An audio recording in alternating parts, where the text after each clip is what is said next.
I told you, this thing is bigger than Nino Brown, and I got a list of proof. If I'm going down, I'm taking a whole lot of people with me. Order in the court.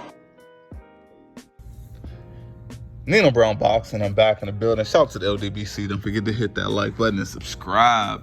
So, man, I'm watching this PBC card. The Peter Quillin, Alfredo Angulo fight is about to come up next. And, hey, it's definitely not a Terrence Crawford thing. It's definitely not a cross-network issue. The PBC seems like they are very consistent with not recognizing the WBO belt as a championship belt. Like, they've been talking about the 168-pound super middleweight division, and they showed the WBC champion Anthony Durrell. They showed the IBF champion Caleb Plant.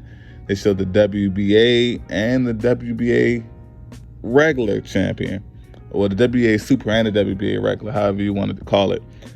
No WBO, no Billy Joe Saunders. They showed Canelo. They showed Callum Smith, but no Billy Joe Saunders in the WBO. And all I can say is the PBC, I feel like the next great move to make is to make their own PBC belt and put it up there. I mean, if Ring Magazine can have a belt that they literally hand to a person, somebody, they don't earn it, they just, a room full of writers for Ring Magazine come together and they decide who they want to deem a champion. If that can work, well, the PBC, they can definitely crown their own champion. If the WBC can create all of these random belts / trophies that they like to insert in fights, I look at it like this.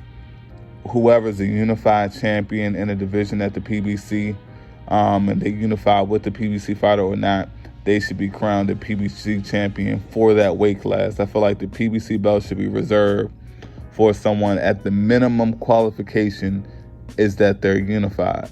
Now, if they're stripped by like a sanctioning body for whatever particular reason, but they didn't lose the belt in the ring, they should still say that PBC champion. But I just found it extremely funny that the PBC, they're staying very consistent with it. They're now recognizing the WBO belt.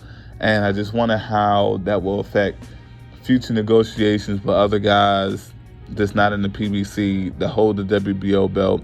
It doesn't matter if it's Terrence Crawford or anybody else. I just find it interesting because if they don't recognize them, then does that pretty much eliminate negotiating power because they don't recognize the WBO belt?